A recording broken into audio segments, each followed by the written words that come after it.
back to Rerun Watchers. This is our first podcast, and because I was recording the podcast on a call with a load of people, I didn't actually do an intro, so this is that now. But these are two friends of mine, a guy called Chip, at Chipper on Instagram, I'll put it on the screen there, and a guy called Tib, who's a Belgian watchmaker, also put his Instagram on screen now. So the topic of this podcast is why we wear watches. It's a fairly fundamental topic, but it's our first podcast, so we thought it made sense. Be sure to comment below what you wear, or why you wear a watch, why you don't wear a watch. And if you enjoyed this video, please remember to like and subscribe below. So why we wear watches, guys? I think it does boil down to what your first watch was and what watches you saw growing up. So how about let's start with you, Tib. What was your first watch? What influenced you to get a watch? Well, my first watch wasn't a nice watch. Primarily one with a camo strap. I was 10. I thought I was badass. But my first mechanical watch was a Fossil, which had an open heart dial and a tonneau-shaped case, which was actually very unusual for a 15-year-old to wear. And I actually gave that watch to my best friend and then switched over to some more vintage pieces. Yeah. That does sound quite sophisticated. Especially with the case shape. It sounds like pretty fancy. Well, yeah, I've always been more interested in fancy case shapes than I was in the round ones. As you can see, my first watch I made myself, also, which is a square watch.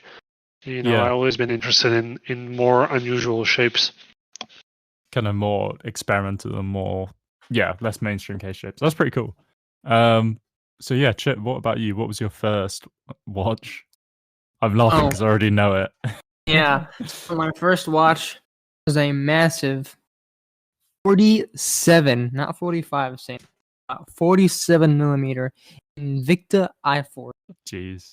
It had big Breitling Avatar cosmonaut style numerals, big bold numerals, super crappy lume. I didn't care. I thought it was so cool that my watch glowed in the dark. I didn't really know anything when I got it, and I was like, "Oh, it's Swiss made." It had a Seiko VD57, so it wasn't Swiss made. It was just a Swiss brand marketed, make it seem like it was Swiss made with a decent, movement. Was it worth the price that I paid for it? Not even close. But I've seen a lot of affordable watches with that same movement, and a watch that's $80 that has a 1/10 of a second subdial is not bad at all. Yeah. And then I went down the rabbit hole because I was like, hey, is this a good watch? How would I feel good about myself and make my ego, strong because I have a cool Swiss watch? And then it turned out it was rubbish. And I went down the rabbit hole. Yeah. I got addicted. As many of us do. Wait. I have a question. So you had a 47 millimeter watch, which is already huge. How old were you? Okay, go on. What? And don't tell my mom. But, I've spent quite a lot of money on watches in 2019. But really, I think we all have. It's a little bit north. It's a little bit north of $3,000, but that's the secret between you and me. Yeah. My parents watch this, so I'm not gonna, comment. Hey, Sam's mom and dad, don't tell my mom and dad, okay? Yeah, they won't. I hope.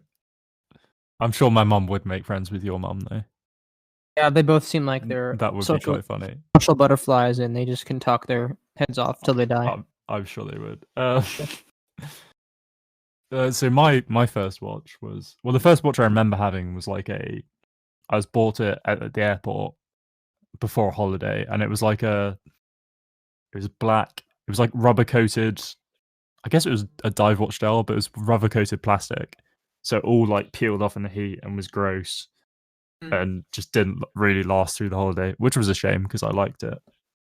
But after that, I kind of wanted a proper watch, and I was quite young at the time. I was 14 maybe, and I asked my parents for I want a proper watch, and actually the first place they took me was Fossil, and I ended up picking one out for my birthday. So I have a Fossil Dender, which I'll put a photo on screen, which is quite a cool little dive watch, to be fair. It is quartz, because I didn't really know what automatic was or mechanical was. at the time, but it's got a cool anodized case, so it's kind of it's pretty stealthy, pretty grey. It's got 3 subdials, which are really funny because I can't really read them. Because it's got like a date subdial, which I hate because it's so hard to tell which day it's on. And it's got a day subdial, which is way easier, and a 24-hour subdial. So it's a pretty like intricate little watch. I think it's 100 meters water resistant as well, so it's actually kind of a usable tool watch. So I think I kind of have the best first watch. And we probably have the most. Sam, stop. And he's flexing on us, flexing. jeez. Stop flexing, yeah. But it is actually like chips. It's a bit too big for me. It's because it's a 40 mil, and nowadays I wear basically 30 mil and under. 30 millimeter? No, 38 millimeters. Oh, 38. Sorry. I wear 38 and under. No, that's my mistake. Yeah, I wear 30. This does kind of fit my wrist though. It's got a very short lug to lug, compared to the case size, but it's a really thick, especially quartz watches, which are intentionally thick to make them look more manly or whatever. It's make kind of them look more substantial. Yeah, it's one of them, so it's pretty thick. Look how cool and big the movement is when in real life it's tiny. I've seen it. It's tiny. Is minuscule. Yeah, it's tinier than my fingernail. So yeah, it takes up like a fifth of the case. But for a first watch, it's pretty damn good. And I've just put it on a grey NATO, and it kind of looks pretty sick. So I'll probably photograph on this grey NATO. Originally it came on I want to talk about this because I think it's quite cool. It came on a rubber strap, which was cool for a dive watch, and it made sense. But the rubber strap broke, and then I got a NATO strap for it. Mm-hmm. So I was into NATO straps before I was into mechanical watches. This is why I love them so much now. Yeah, you kind of went at it backwards. Yeah, I went. Yeah, I went the wrong route. But NATOs are fun. NATOs are comfy. Yeah. I'm actually going to wear this for the rest of the podcast. I'm going to strap on. What are we wearing on our wrist? Yeah, come on. All right, so I'm wearing. First of all, I found the reference number for my tag, so I'm going to read it to you. Okay. In its full name, I'm reading the Tag Heuer Carrera Caliber 5, reference number WAR211C.BAO782. I have to put that on the screen now, you realise. That's a big number, though. That's a big lot. That's not quite as bad as like Omega. Omegas? Yeah, Omegas have horrible reference numbers. Anyway, I was wearing my Tudor, which is a reference 7934. Oh, look at that, 4 numbers. Four-digit reference number right there. Lovely. Yeah, what are you wearing, Tib? Well, I'm actually not really wearing a watch, more a case. Oh yeah. Of my own watch, since I'm trying to get like used to and what I can improve on it. So reference number 1. So even shorter than 4. But it does not have like a movement or a dial yet, or hands, or a crown, or a glass. So yeah, and crystal. You were saying that you ordered the movement. You ordered just the 2824 S2. Yes. Mr. Durable Boy yes. SC. Of course. Yeah, it's because Swiss are famous for their durable watches, especially ETA, which is known for the biggest watch manufacturer in the world. So I tend to use more like the Swiss base because I can get more parts. It's more available. I already know them, so it's easier to work on. No, it's sensible. Yeah, I can't wait to see that thing complete. I really want one. Well, neither can I. So what size is the case again? It's 39.2 in total. It's a stretch for me, but I'll wear it for you. How was it? 39 and a half? Is that what you said? 39.2. No, it's very gonna be probably around like 39 normally, or 38.9, depending on what finishing I do or how the final case is gonna look. Right. Because I shaved off, I think, in my next design that's being made currently, I shaved off like it's now 39 millimeters normally. So yeah, it's a good case. Interesting. Okay. So now, why do we wear these watches? What kind of got us hooked? I guess. How about we'll start with Chip again? Why not? Oh no, we'll start with Chip. Whatever. Now, do I say why do I wear watches in general, or why do I wear my Tag Heuer Carrera? I guess watches in general. Why do you daily wear a watch? Well, because it's been a habit. When I first started wearing a for real watch, my first for real watch was my Seiko 5 SRP 605K2 because I had to. It was automatic, so I can't let it sit there and not do anything. And I was being a bit of a rebel because everyone around me had an Apple Watch or a Samsung Gear, and I was like, you know what? I want to be different and I'm gonna wear this goofy big blue Seiko 5. And then it became a habit, and I don't really notice it when I wear one. It's only when I don't have one on. Like today, Yeah. I showered and then I went and had breakfast, and I'm like, oh my God, I don't have a watch on. This is a sin. And back upstairs, put a watch on, and then everything's good. Yeah, I feel like for a lot of kind of watch addicted people, it's the lack of watch which really bugs us. It's not what watch we're wearing; it's just having nothing, which is kind of the hardest. Can't do that. No. Yeah, like I'll put a watch on in the morning, have breakfast, take it off, have a shower, and then put the watch back on. It's one of those like really weird. I have to have it on to do anything. Okay. Yeah, Tib, why do you wear a watch? Go on. Well, for me, sometimes I don't wear a watch at all. Some days I just like, if I go photographing in the city or I'm on a trip, I tend to not wear watches most of the time because either I don't feel safe or I don't really like to wear one. But mostly I wear my watches because I like the mechanical side of it. It's not, or I like the beauty of it mostly. It's not that I have to wear a watch like you guys or like most collectors that they have to wear a watch every day. But for me, it's more like, oh yeah, I can play with the crown. I can look at the movement. I can look at the dial. It's more like aesthetically pleasing than just having it on the wrist all the time. Well, I guess for me it was I kind of had that initial with this fossil. I wore it every day, and I wore it because I liked how it looked, and I wasn't really like I needed to wear it. I just enjoyed wearing it.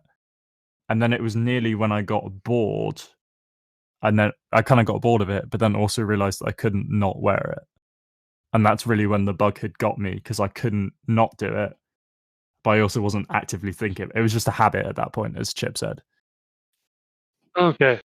It's a drug. Well, yeah, I kind of have that habit as well with like my own watches, the ones I've made myself. Like I tend to grab those ones really fast, comparison to, let's say, my Tissot Gentleman that I recently bought. I tend to. I've seen these lockdown weeks. I wear the case which has nothing on it more than I did my Tissot, which is kind of odd, but it's also like. I like to wear what I'm proud of, and of course I'm proud of my Tissot purchase, but it's not like the same feeling for me. Yeah, it's kind of funny during lockdown that you just wear an empty case because time literally doesn't matter right now. Yeah, exactly. It's so like meaningless. That's kind of the meme of it as well. Why I wear only my That case, is so like. deep. Yeah, it's so deep, bro. The only reason I wear a watch now is so I know when my dog needs a walk. That's like the only. I have to walk the dog at 11 on some days, and otherwise I just don't need the time. Well, yeah, for me, like, okay, I just put on like the Tissot, but right now it just feels so heavy, and I'm like, I'm taking it off again because I don't really need to wear it. I just can't leave the house with a watch. It's weird. And what's your most favorite watch? Ooh. Ooh. My most. Wait, what were you gonna say, Chip? We'll just go to you. I was gonna say, like, I know some people they won't even set the date or set the time when they wear the watch in the house. You just chuck it on. Yeah. Yeah, and like even though I don't wear my watch just for only time telling purposes, I can't not have a correct time and date on. I've tried that. It doesn't work for me. The date I can sometimes get away with, but I always know the day of the week. So I have to make sure it's right, really. What was your question, Tib? My question was actually, well, let me answer yours first. I as well, like, I have to have like the correct dates, correct time always, even if it's like not like a hacking date. So if you pull the crown out once, you can reset the date. Sometimes you only have one stand, so even then I'll do it just like for the sake of being on the right time. But my question was actually, what's your most favorite watch? Favorite watch that we own, or favorite watch that we own? That you own. Yeah, in the collection. Yeah. I would say just because it's new and it's just so different from everything else I have, probably that the Eterna. Oh yeah. I mean, the only thing I don't like about it is it's how hard it is to take a picture of it, because there's almost no AR coding on that. You've got some good photos of it though, to be fair. You know how many takes I have to do for that? I get around 50 takes. Jeez, yeah. But It's what a I nice love style. Yeah, it's beautiful. But what I do love about it also is how slim it is. It's under 10 millimeters. I know that. Nice. And good, actually. yeah, I know that. Like, because I'll wear my tag, and my tags I think is like 13. Doesn't feel that big. It feels nice to daily wear. When I wear the Eterna, it's noticeably smaller. Right. And I think it's because of the SW300 in there. It's a lot more slim than a SW200. Yeah.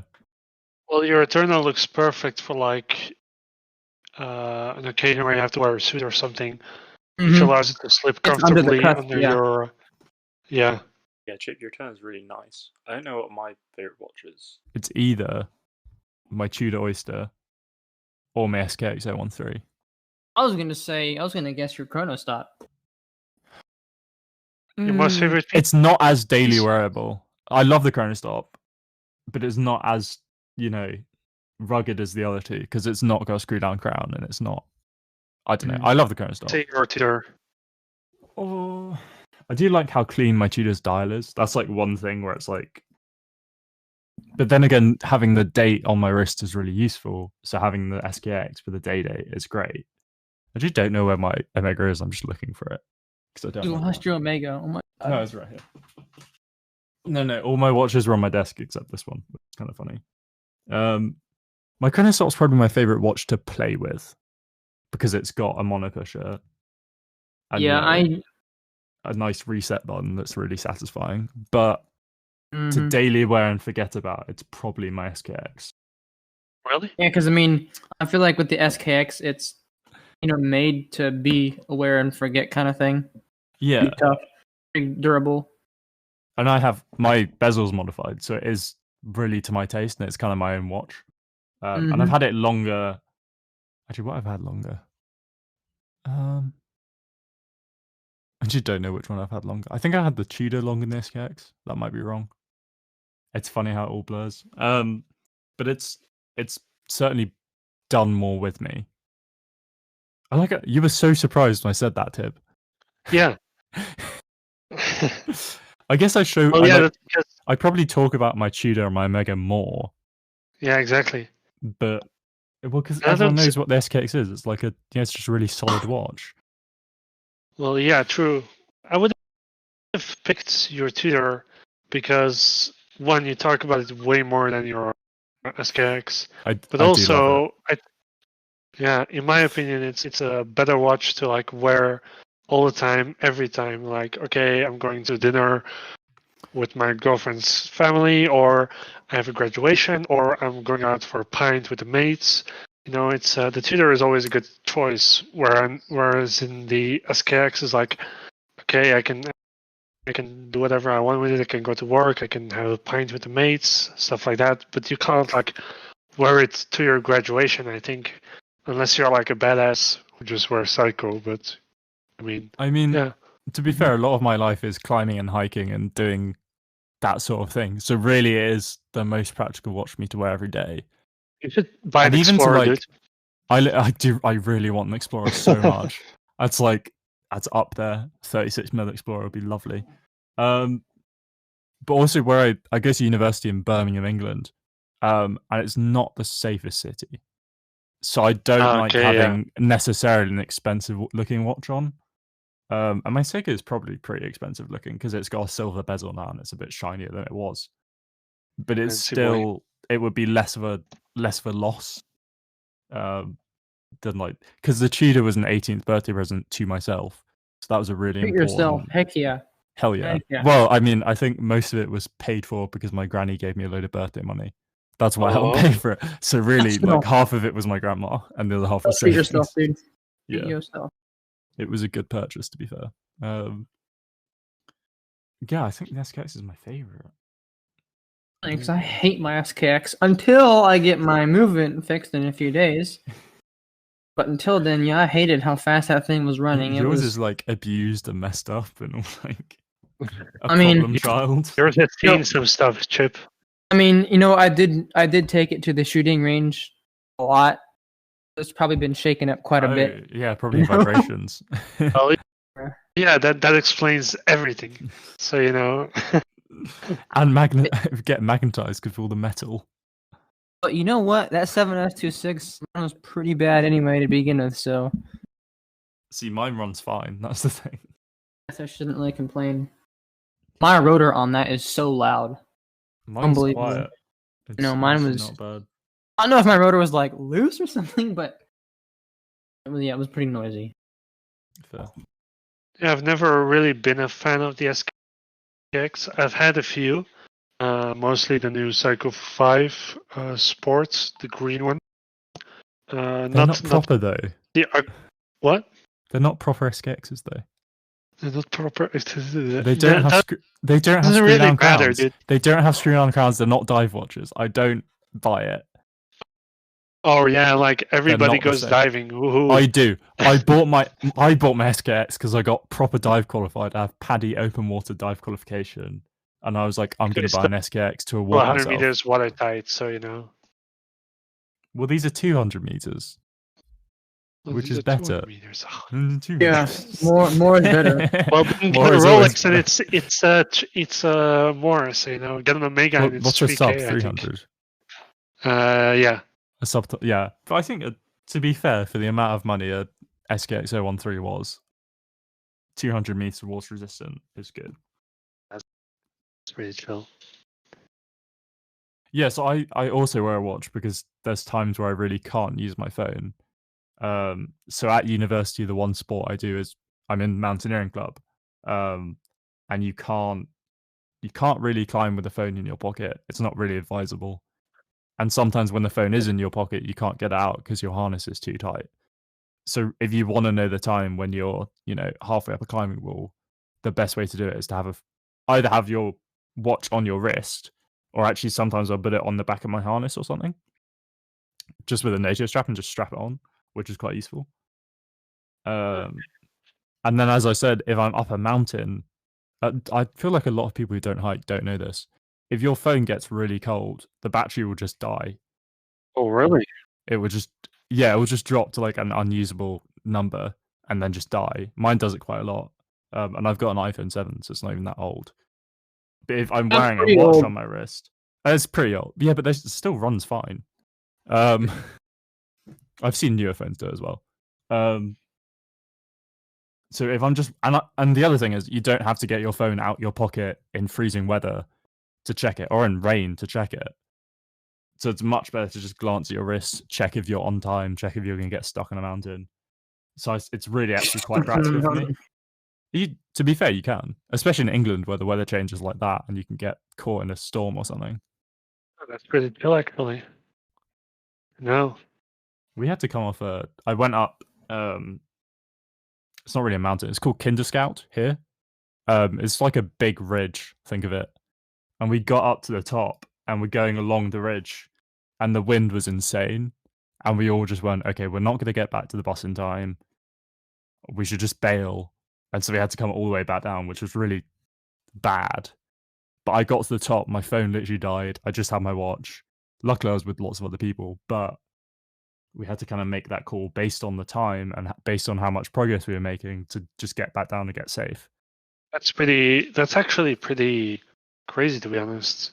I didn't know that like phones die when you're if they're climbing. too cold, they will just the batteries will just, I guess it's something to do with battery chemistry or something. It will just kind of stop working. And my phone has decided to commit suicide before when I was skiing in Colorado. Yeah, it's Because- probably just the temperature. Well, that was also before I wore a watch. I was kind of I was one of the plebs, without a watch on. Yeah. And I was like, "Yo, what time is it?"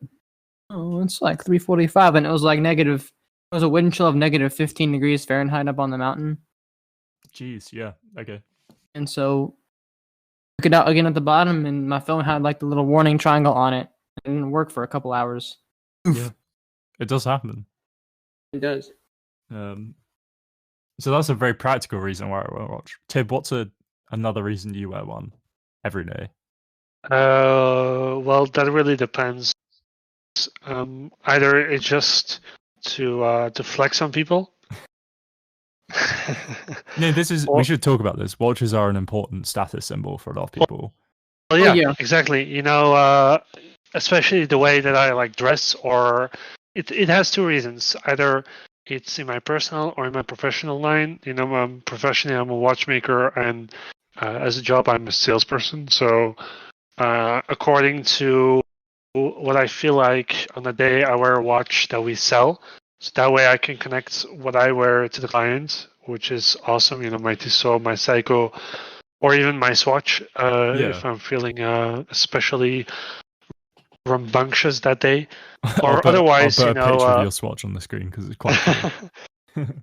It's a funny Swatch though. Like, it's my favorite thing in the world, actually. Yeah, it's great. Or otherwise it's like I wear my All Stars. I wear a beat up pants, my half torn jacket, and I just wear like my square watch or something else that can be beaten up and just walk around. And it's not something like, oh yeah, it's just something to like people say like, oh yeah, that's a square watch, that's pretty cool, and like, yeah, I made it myself. And then it's like, it's a good opener for like conversation and stuff. Oh yeah, I can imagine it's a great conversation starter. We talked about this earlier, Chip. I think the best watch to get if you want to like pretend you're wealthy is an Apple Watch, and Chip disagrees with this. I completely do, but Sam does have a point. I'll give it to him that. Yeah. So just the general trend. I saw this on Twitter or Instagram or something. That like if you want to wear a watch and look wealthy, wear an Apple Watch. And it does make sense because a lot of CEOs and a lot of corporate guys and a lot of people who really need to be connected do wear Apple Watches. And they don't wear, gold-plated Invictus cough chip. To try My Invictus was stainless steel, not gold-plated. Come Good, on, I'm man. glad. But, they don't wear these kind of fake blingy watches. They'll just wear an Apple Watch. And I think that's like, it's more convincing, nearly. Well, it really depends, Do we want to include smartwatches, or in this case, Apple Watches, into the watch community? In my opinion, they're not watches. They're electronic devices. An extension of your phone. If you're not exactly. a watch person and you just want to wear an expensive looking watch, I think you should just get an Apple Watch. Well, there is a watch that looks like an Apple Watch that is infinitely better. You know that, right? Yeah. Okay. What's it called? It's a Moser. Yeah, the H. Oh, let's look it up. It's like H Moser. Yeah, the H Moser of Venta Black. Yeah. Oh yeah, there's a Vanta Black one. No, but it's got what's the model? Oh yeah, this one is H Moser and G Swiss Alps. That's what it's called, the Swiss Alps watch. Yeah. And it looks. There's also a Vanta Black one, which looks, And there's a minute repeater version. Yeah, where it has just a tourbillon. Oh, that's amazing. Yeah. It's pretty sick. Yeah. Well, there it makes sense that it has a minute repeater because. So you can hear what time these days. Yeah, exactly. That's their entire purpose. That is the ultimate flex. That's really funny. Yeah, like, what time is it? Hold up. Ding, ding, ding. My watch ding, ding. Actually, why they invented the minute repeater? Yeah, go on. I mean, tangent. First it was a quarter repeater, which was a big pocket watch, which I'm actually working on as a restoration project for clients. And the thing is, it's for people that can't see well or blind totally, or in the dark. That does make sense. So when there isn't there in old times, I mean 1900s, there wasn't that much electricity or none in some parts of the world. And then you had no lamps, you don't have street lights everywhere, so you had little candles somewhere in the house or a big fire in the middle of the house. So looking at your pocket watch, that would be very, very difficult. Oh yeah, what time is it? Let's go to the little candle in the corner of the room and let's see what time it is. But then they had like the quarter repeater, and it's like ding, ding, ding. It was also like what all watches are, flexing on like the poorer people. A king would order a watchmaker to make him a quarter repeater, and then he could flex on his entire court like, hell yeah, I have a watch that makes sound. You know what I mean? So I have a controversial thing. So yesterday, Sam and I were talking about sometimes people buy a certain brand that starts with the T and ends in Ag Heuer or Cred. I also think there are different levels to that. Like the people who they want to look super bougie and like cool that they wear a watch. There's like different tiers. There's like the Michael Kors oversized diamond studded, quote unquote diamond studded, and then basically all the fashion watches is one tier because they don't really have any astrology history. Then you have the higher end Swiss quartz, aka the Formula One, even though Tag Heuer does have history, and the Formula One quartz movement does have like a 10-year battery life. Not bad, but they don't know why they're buying it. They're buying it because it's a Tag Heuer. I'm gonna look bougie. And then you have the worst people, in my opinion. Well, like, yeah, I want a Rolex. Which one? Just give me a Rolex. Yeah. This happened to a guy. He had a two-tone sub. I was like, oh my gosh, two-tone sub. I'm gonna ask him about it. I was like, hey, sir, I like your watch. He's like, oh yeah, it's a Rolex. And I'm like, oh, is it the new two-tone sub? He's like, it's a Rolex. Yeah, it's a Rolex. I was like, is it the two-tone Submariner or Sea Dweller? Because I really couldn't tell. He was like, well, it's a Rolex. And he just did not understand what I was trying to get at. We need to talk about this. We're going to do a podcast on how to start a watch collection, and I feel like that is a trap a lot of people fall into. They just go, oh, I work in a corporate office and I have a decent salary. Let me get a Rolex real quick to show my parents I'm successful. It's like the done thing. Yeah.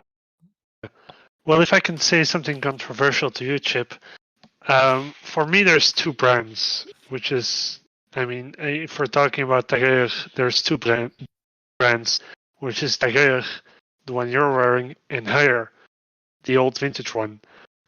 Now, in my opinion, Tag Heuer is like the Michael Kors of the watch industry, and then Heuer is like the big pony of the watch industry.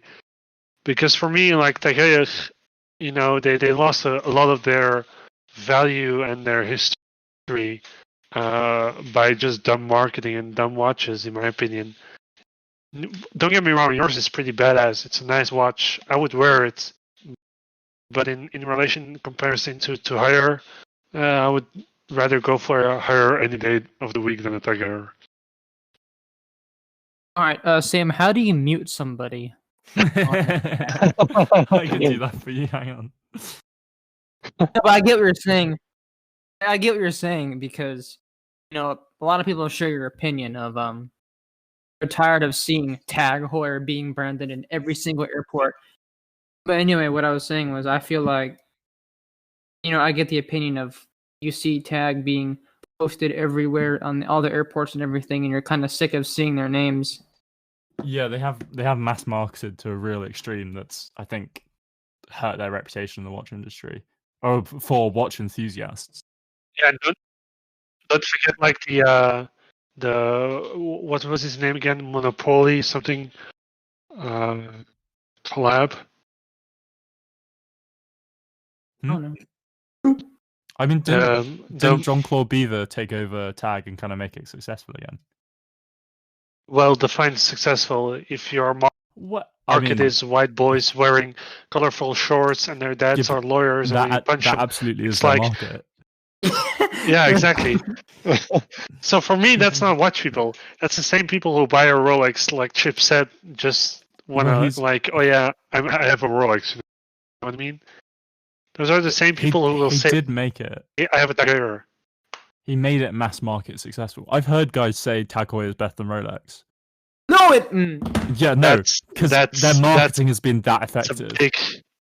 I mean, maybe in terms of sales. I But, mean, like, Yeah, to be fair, in terms mean- of units sold, they're killing it. But Yeah, I but don't if think we're they're gonna particularly gonna look in terms of units sold, then you can always say like, oh yeah, Tissot is a better brand than Omega, or Tissot is a better brand than whatever other watch brand there is. You know, it's if people say like, oh yeah, Tag Heuer is equal quality to Rolex, then they're just stupid. I mean, yeah, following that logic, because Timex has sold more watches, Timex is infinitely more superior to H. Moser and G. absolutely Well, yeah. true. That's just how it Yeah. is. it's like you would, it's like you would say like, oh yeah, Seiko is better than, for example, Activia or Dufour or Carré Vuetelina. You know, it's just like no. Well, anyway, I hate people who think my watches look ugly because they don't know what they're talking about. Yeah, I think it gets a bad rap. Anyway, on to why we wear watches. What's another point? We should talk about family and heirlooms and stuff like that. I'm gonna be the one You do with it. all the heirlooms. Do you reckon? Yeah, with overtime money, dude. Dang. You're gonna be that uncle giving away all the watches. Yeah, hey grandkid, I know you didn't get much for Christmas this year, but as a pity prize, I'll give you my my Rolex Submariner. I don't wear it anymore. mean- There you go. That's one of the reasons I like my SKX, is because it's great for me right now, but when I'm older I won't need it, so I can just hand it on to someone and say, here's this watch which you won't have to baby. You can totally beat it up. I'm fine with that. And it can just do more stuff with you. It can have more adventures with you, and that's great. And I wouldn't do that with my Tudor. You know what I mean? I'd give my Tudor to like my most responsible grandchild, and be like, here's this. Only wear it on formal occasions. Don't break it. Imagine in like 20 years they hear this podcast and like one of your grandchildren is wearing the Tudor, and your other siblings are looking at them like, oof. You're the responsible one. Yeah, they absolutely are the responsible one, I'm sure. Or they just pretended to be responsible to get it. Yeah, exactly. Which is something I would do. True. No, for me, you know, if my heirloom, that's going to be more than just a couple of watches, considering that I'm a watchmaker. So, you know, if one of my children decides to follow in my footsteps, which I hope, would be stupid not to, then that one would get everything. No, okay. But I That's fair enough. would also like make my children a watch. Obviously, you know, if the time is right, they're responsible enough, they're mature enough, they can take care of something special. Would you give them a swatch first? Well, yeah, of course, you know. I think my kids, Oh, their first watch will be either a Casio, one like the $10 Casios, or a swatch. Casio F91W. Exactly. I knew you'd know that number. That That's why you're here, Chip. is why I'm here. Well, for me, you know, I'll let my children choose. But if it's something expensive, I'll just say, yeah, you can have it when you're 16. And when they're 16, like I'll say, yeah, you can have it with your graduation when you're 18. And like, oh yeah, you can have it when you're graduated in college, and never give it to them. I mean, I think if I knew I was going to give like my first son my Tudor or something, I wouldn't keep it from them until they were 18. I would like let them hold it and let them play with it, and then maybe like let them wear it on a special occasion, like on Christmas. I'd be like, yeah, you can wear it today. Nearly to like build up the hype and be like, this is a special thing, and like drill it into their brains like, this is important. Don't break it. it's very special. And then when I finally give it to them, so that when they actually finally get on their 18th, they'll hopefully like watches and hopefully like have that drilled into them. Which is maybe manipulation of children, but I think it's important because I want my kids to like these things. Straight up child abuse, man. Jesus. No, it's just you know, so they're learning that it's an heirloom. They're learning it's important. I think. I'll just do like a test with all my children. I'm gonna be like, okay, you get one day, like a few hours. You put these movements together and take it apart. And then you take it apart, clean it, put it back together, and then you can have my entire collection. What, you just retire with one watch test. and just let your kids have all the others? You can't have a one watch collection. We'll talk about this another day. I think when you retire, you can. If you get rid of all your other watches and you're like, this is the only thing I need, you can. But I think you have to explore first. Earlier. But I feel like if you were to be that guy and you're like, you know what, I'm done. I'm gonna have one watch that'll last me forever. That'll be legendary. You gotta buy something that's pretty badass, you know? Or you have to have like a no-date sub. I'm already making that. So I'm already making that one. Oh, that's true. So, for me. No, but I mean it. Like, this watch is going to be the watch I'm wearing till, like, my end days, probably. Yeah. Which is a cool idea. I'm not saying that's, like, the only watch I'll ever wear. Of course not, I still have a Rolex on my bucket list and Omega, stuff like that, but it's going to be the watch that will always be in the collection. Yeah. I think, honestly, my Tudor and my SKX will stick. I can't see myself selling either, really. And even like my CWC, because I'm like, oh, it's not that much money, and I don't think I'll ever need to sell it. I hope I never need to sell it. So I'm just going to keep it, because it's a good example, and they're kind of, well, they're not hard to find, but it's easier to just keep it and have it with me. Do you have any other reasons we wear watches? Because we like how they look. And we like to look that is important. We should go with that. How about you do that? You say, you have to wear a watch that you like to look at. Yeah, so as Sam said about 2 seconds ago, you need to introduce it. You have to wear a watch. You have to wear a watch that you think looks good in your eyes. And this is the one time in your life that it's okay to be selfish. You buy something you like because you like how it looks, not to get attention. The end. Well, yeah, of course. That's something I also tell my clients, like, buy what you like. Don't buy what everybody else thinks is cool. Because we have a lot of people that come in the store. They're like, oh yeah, I'll buy a Hugo Boss watch or a Armani watch. Yeah, exactly my reaction as well when I hear that. But then I tell them, okay, look, that's 400 to 500 euro, which is a lot actually, for a quartz watch. And then I'm like, for that price, you can get a very, very nice Psycho Presage with an automatic movement and a beautiful dial. I'm like, get this instead. Be a man. Don't be a be grown up child. Yeah, it's like, if I had to, if somebody would like offer me like a tailleur or a higher, I would also be like, oh yeah, I'll take the higher because I like the higher more than the tag. You know what I mean? I think people are so worried about their image nowadays. Yeah. It's like, oh, well, what if I don't wear a big name? Like, who knows Seiko in high school? Like, 1% of the world does. Yeah. But obviously, if you wear a Hugo Well, yeah. Boss, obviously, you're the boss and you mean business. To be fair, when I bought my Tudor when I was 18, I was like, I looked at the brand and I looked at what they'd done and I looked at their vintage watch and I went, okay, that kind of lines up with what I want to be. Because I didn't want a Rolex at 18. That wasn't it wasn't really cost feasible at that point.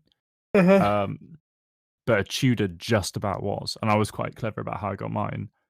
But I was conscious. I was like, this is the sister brand of Rolex. It'd be really cool to have one. And that just made me nervous about wearing it, which was really stupid. I was like, oh no, people will know what this is. And some people have recognized it off my wrist, but luckily not many. So certainly not as many as a Rolex might have. Yeah. Well, that's actually a pretty good point because most of the way we tend to act, the way we tend to dress or portray is mostly perpetuated through social media. And in our case, I think mostly through Instagram. All our friends, family, and stuff, they all have Instagram. And the things you see the most with like non-watch people, because all our Instagrams are full of watches, is you can see, oh yeah, they have a new house or a car, and they portray this view of like I'm successful. So with that mostly comes like, oh yeah, bling bling watch, and then your boss Armani falls in that category. And you talk about as well not having the recognition or like the fear of recognition for your Tudor in comparison to Rolex. I've had that as well with my Rolex, which is a 16013 Rolex Datejust with a tapestry dial, which was actually a pretty cool piece, but it got so much recognition, and I just didn't wear it at all anymore because so many people saw it was a Rolex, and I actually feared like, oh shit, everybody sees it's a Rolex. Is it really advisable to wear it? About recognition, sorry. I think only 2 people in public have been like, "Oh, sick tag, bro." One of them, you could tell he was a watch guy because he was wearing the Squale GMT. Oh yeah. And pretty cool watch. Another guy was just some like fraternity bro, just chilling with his homies, wearing those pink diamond board shorts, just chilling. And I was at a burger place in Jacksonville, and I'm out of business, having a good old burger, getting nice and fat like Americans do. And he was like, "Yo, is that a tag?" What? He's like, "Is that a tag you're wearing?" I was like, "Yeah." He's like, "How much did you pay for it?" And I was like, I mean, I didn't give him out until I was like, I don't know, a couple of grand. He's like, "Well, my dad has one like that, but I'm sure it's nicer than yours." And it's kind of like, okay, I didn't. Jeez. I don't really care. Jesus, yeah. I don't care, bro. I'm in a position where my close friends know what my watches are, how much they're worth. I mean, they vaguely know how much they're worth. None of them. Some of them really care, and some of them really don't. It's a mess. See, that's my fear. Is like you said, you have a friend who was like, "Yeah, I have all these clothes, but depending on what watch they was wearing." An interesting story. I'll tell that now. I was at a house party, well, basically a barbecue with a load of friends, and they were just standing in a circle. And I went to get a beer, came back, and my friend Tim, who's really into clothes and designer clothes and that sort of thing, was just talking about what he was wearing because he got like a new shirt or something and was quite proud of it, which we're used to with it. He wasn't bragging; it was close friends. But it was close friends, and then there were also like another group there who didn't know us as well, or didn't know me as well. They knew the host and everyone. And Tim kind of just let it slip. He was like, depending on what watch Sam's wearing, his watch was worth more than what any of us are wearing right now. Which was legitimately uncomfortable. I literally like stopped and looked at him like, bro, come on. Yeah. Although hilariously, I was just wearing my Seiko. So it was like, I mean, not a cheap watch, it's still like, I guess 300 British pounds or something around there. But I'm not comfortable in that moment, and that's kind of when I realized that I don't like expensive looking watches. I like watches which feel great on my wrist and I know look great, but aren't necessarily. I couldn't wear a blingy watch, if that makes sense. Mm-hmm. Yeah, because I don't want to attract that attention. Imagine if you had something like low key and robust to an extent, like a Bremont, or something like in the $4,000 or $5,000 range. And then someone said that, yeah, depending on what I'm wearing, Chip has something worth more than my entire wardrobe on his wrist. Can you imagine that? I hate that. It's sketchy. It's just not a great feeling. Yeah, for me, like the most recognizable piece was my square watch, because obviously it's a square watch, and then people were always like on parties or at work. They were like, "Oh, dude, what the hell is that?" And I'm like, "Oh yeah, it's a square watch. I made it myself." And they're like, "No way, dude! Oh my god!" And like, that was like the most reaction. That's how I felt when I first talked to you. Yeah. that's a cool conversation starter, but it's not necessarily like, oh, cool, we can mug him and grab that watch, which is what I worry about. Because I'm always like, I mean, I've been kind of thinking about my first Rolex for like a couple of years now. And the part of the issue with me is I'm a business student, and I don't want to be that guy. Well, you have to sell though. You have to be a businessman. You have to sell. If you're a I salesman, you don't have want to to go be with the that most guy who's iconic like, piece, you know? I don't want to look like, I don't know. I don't want to be that, that business student with Rolex. I just don't want to do that. I'm already the business student with the Omega and the business student with the Tudor. I just don't let anyone know what they are. And I often wear my Tudor on a grey NATO strap under a hoodie. So it's like, it looks cheap as hell. It's fine. But it's just, I know it's nice. The business student with the, I don't know. The business student with the, what is it, Tib? Royal Force? There you go. Oh, Gribble Force. Yeah. Yeah, the business student wearing the watch with 4 tourbillons. There you go. Brilliant. Yeah, Gribble say, yeah. Well, yeah, I mean, or you can be the guy that wears a minute repeater to school. The business student wearing the Patek Philippe Grandmaster chime. Gee. I mean, to be fair, if I had to do an interview for like a job, and I actually do, I have to do a placement in my third year of university, I will probably wear my Omega or my Tudor to that interview. I actually might wear my Omega, and I hope they ask about it, and then I can be like, oh yeah, it's a vintage Omega, because it's such a, it's a weirder looking watch than the Tudor. Conversation starter, dude. Yeah, and I guess that's another bit of being grown up. If you're like entering the workforce, your parents get you a watch. That's quite a traditional thing. Mm-hmm. And obviously mine got me a watch quite young because I expressed interest and I said, I want a watch, please. And then things went downhill and now I own like 10. And now I'm doing a podcast about watches with a guy in America and a guy in Belgium. We're getting lit. Very lit. Yeah, with the Belgian watchmaker and American watch collector. Yeah. Yeah, so everybody has their own unique reason for wearing a watch. It can be anything from aesthetics, practicality, from habit, like most people do, or any combination of any others. But I think it's definitely a sign that you're moving towards, you're moving in the right direction, kind of quote unquote growing up, as Sam said. But I am a firm believer that everybody should at least have one decently nice watch that they think suits them and their needs.